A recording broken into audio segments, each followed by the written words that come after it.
आत्मज्ञान की अवधारणा मानवता के विकास के साथ साथ प्राचीन काल से ही लोगों को मोहित करती आई है। यह एक ऐसी अवस्था है जिसे कई आध्यात्मिक और धार्मिक परंपराओं में सर्वोच्च स्थिति माना गया है, जहां व्यक्ति अपने असली स्वभाव और ब्रह्मांड के साथ एकता का अनुभव करता है। लेकिन आधुनिक विज्ञान, विशेष रूप से तंत्रिका विज्ञान, न्यूरोसाइंस, इस प्रश्न का उत्तर खोजने में जुटा है कि आत्मज्ञान क्या केवल आध्यात्मिक या मानसिक अवस्था है, या इसका कोई वैज्ञानिक आधार भी है। तंत्रिका विज्ञान, जो मस्तिष्क और उसकी कार्य प्रणालियों का अध्ययन करता है, ने आत्मज्ञान की खोज में कई रहस्यों का खुलासा किया है।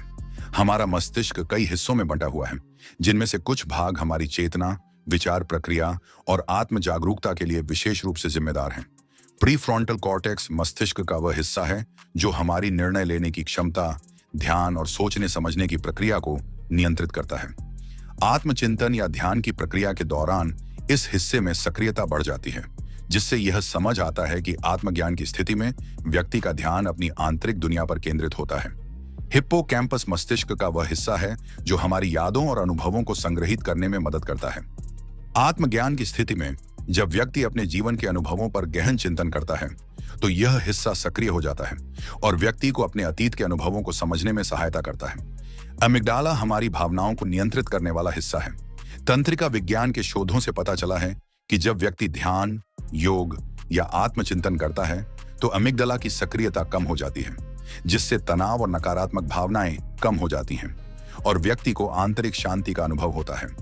आत्मज्ञान की स्थिति में मस्तिष्क के विभिन्न हिस्सों के बीच संबंध या न्यूरल कनेक्शन महत्वपूर्ण भूमिका निभाते हैं। हाल के वर्षों में हुए शोधों ने यह सिद्ध किया है कि आत्मचिंतन या ध्यान की प्रक्रिया के दौरान मस्तिष्क में कुछ विशिष्ट तंत्रिका नेटवर्क सक्रिय हो जाते हैं, जिन्हें डिफॉल्ट मोड नेटवर्क (डीएमएन) कहा जाता है।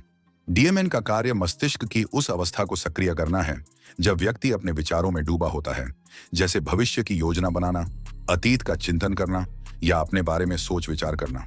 जब डीएमएन सक्रिय होता है तो व्यक्ति अपनी चेतना के साथ गहरे संबंध में होता है।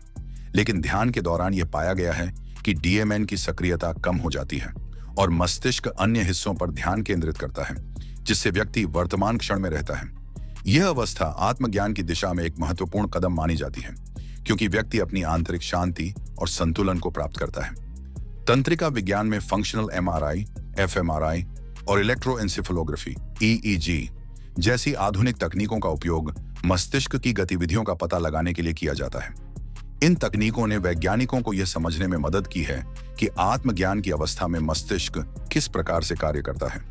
जब व्यक्ति ध्यान, योग या आत्मचिंतन करता है, तो एफएमआरआई और ईईजी से यह देखा गया है कि मस्तिष्क की कुछ तरंगें, जिन्हें अल्फा वेव्स और थीटा वेव्स कहा जाता है, अधिक सक्रिय हो जाती हैं। अल्फा वेव्स आमतौर पर शांत और विश्राम की अवस्था से जुड़ी होती हैं, जबकि थीटा वेव्स गहरे ध्यान और आंतरिक अनुभवों से संबंधित होती हैं। यह मस्तिष्क की तरंगें व्यक्ति को आत्मचिंतन और आंतरिक जागरूकता की ओर ले जाती हैं, जिससे वह आत्मज्ञान की दिशा में बढ़ता है।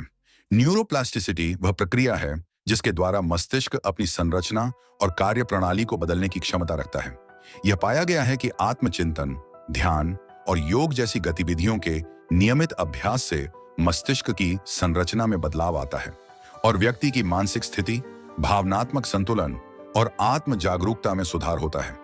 आत्मज्ञान की दिशा में मस्तिष्क की यह परिवर्तनशीलता या लचीलापन एक महत्वपूर्ण कारक है।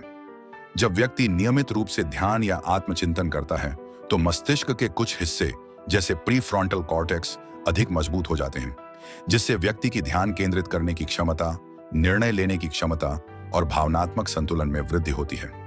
न्यूरोट्रांसमीटर्स, जो मस्तिष्क में संदेशवाहक के रूप में कार्य करते हैं, आत्मज्ञान की प्रक्रिया में महत्वपूर्ण भूमिका निभाते हैं। विशेष रूप से डोपामिन, सेरोटोनिन और ऑक्सीटोसिन जैसे न्यूरोट्रांसमीटर मस्तिष्क में सकारात्मक भावनाओं, खुशी और आत्मिक संतोष की भावनाओं को उत्पन्न करते हैं। ध्यान और आत्मचिंतन के दौरान इन न्यूरोट्रांसमीटर का स्तर बढ़ जाता है, जिससे व्यक्ति को शांति, संतुलन और आंतरिक संतोष का अनुभव होता है। तंत्रिका विज्ञान के शोधों ने यह सिद्ध किया है कि आत्मज्ञान केवल एक मानसिक प्रक्रिया नहीं है, बल्कि यह मस्तिष्क के जटिल तंत्रिका नेटवर्क का परिणाम है। आधुनिक विज्ञान के अनुसार आत्मज्ञान की दिशा में मस्तिष्क की यात्रा एक लंबी और गहन प्रक्रिया है, जिसमें मस्तिष्क के विभिन्न हिस्सों की सहभागिता होती है। तंत्रिका विज्ञान की यह समझ हमें यह बताती है कि मस्तिष्क एक अत्यंत जटिल और शक्तिशाली संरचना है जो हमारी चेतना, आत्म जागरूकता और मानसिक स्थिति को नियंत्रित करती है। आत्मज्ञान की दिशा में किया गया शोध न केवल मानव मस्तिष्क के रहस्यों को उजागर करता है, बल्कि यह भी सिद्ध करता है कि मस्तिष्क की कार्य प्रणाली को समझकर हम अपने जीवन को बेहतर बना सकते हैं। आधुनिक विज्ञान के साथ साथ प्राचीन पद्धतियों जैसे योग और ध्यान का अध्ययन करने से हमें यह समझने में मदद मिलती है कि आत्मज्ञान की प्रक्रिया मस्तिष्क के विकास और कार्य प्रणाली से जुड़ी हुई है। आत्मज्ञान की यह यात्रा न केवल मस्तिष्क के वैज्ञानिक पहलुओं का विश्लेषण करती है, बल्कि यह भी सिद्ध करती है कि आध्यात्मिकता और विज्ञान के बीच एक गहरा संबंध है। तंत्रिका विज्ञान और आध्यात्मिकता के अध्ययन से यह स्पष्ट होता है कि आत्मज्ञान केवल एक मानसिक अवस्था नहीं है, बल्कि यह मस्तिष्क की कार्य प्रणाली का भी परिणाम है। आत्मज्ञान की दिशा में तंत्रिका विज्ञान के आधुनिक शोध इस बात को साबित करते हैं कि व्यक्ति अपनी आंतरिक शांति और संतुलन को प्राप्त कर सकता है अगर वह मस्तिष्क की संरचना और कार्य प्रणाली को समझकर अपने जीवन में सकारात्मक बदलाव लाता है। आत्मज्ञान की यह यात्रा विज्ञान और अध्यात्म का अद्वितीय संगम है जो हमें मस्तिष्क और चेतना के गहरे रहस्यों को समझने में मदद करती है। वीडियो पसंद आया तो लाइक करें, शेयर करें और सब्सक्राइब करें और साइंटिफाई को 1000 सब्सक्राइबर्स करने में मदद करें।